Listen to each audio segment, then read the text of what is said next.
City Hall was full of people eager to hear about Blaine's history and hear stories about how Blaine turned from swampland into one of the largest cities in Anoka County. We are celebrating tonight. In 1877, Blaine broke off from Anoka and became its own township. And we lived as a township for a long time. In 1954, we became a village.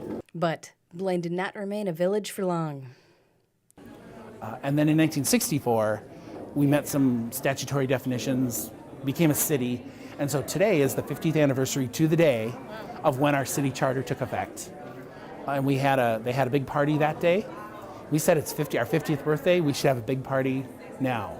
So the Historical Society organized a party full of historical documents, pictures, and facts. Orville ended up a member of this society almost by accident at first, by simply showing up to a meeting. This version of the society started about 10 years ago. A group of us responded to an ad in the city newsletter. It said, "You want to learn more about Blaine history?" I was one who said, "Sure." Went to a meeting and they said, "Congratulations, you're the Historical Society." But he says he loves it, and he loves the work that they do. I love the stories. I love learning about, the farm that used to be right next door to City Hall.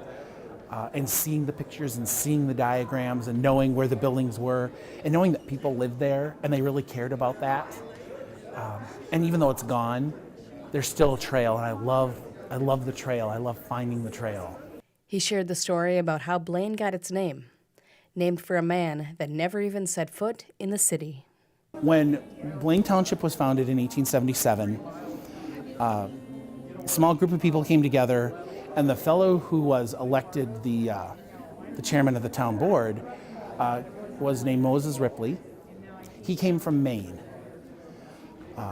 And I don't know how the story went down, but basically he proposed that it be named after his political idol, who was James G. Blaine.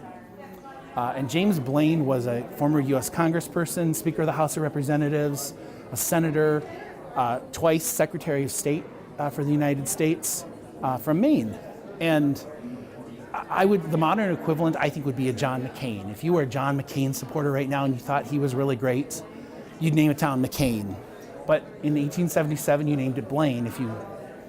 So he proposed that it be named after his political idol, and I don't know how they accepted, but people said okay. It was called the Township of Blaine. Another story that Orville likes to share is about Radisson Farm, which led to a family feud after the death of an owner. He left his estate, which was in excess of $1 million, and the horse farm, to his niece in Chicago. His brother sued the estate, said that he's crazy, he shouldn't give it to the niece. The niece won. She married the lawyer who represented her 6 months later, and they got the $1 million. Came to Minneapolis. The city father said, "We need a world-class hotel here. You've got all this money, would you build it?" And they did. They named it the Hotel Radisson, and the horse farm, became the farm where they raised the vegetables and the produce and the meat for the Radisson restaurant, the Flame Room restaurant. From there, the hotel got sold, took on Kurt Carlson as a business partner, and eventually became the hotel that launched the worldwide chain of Radisson hotels.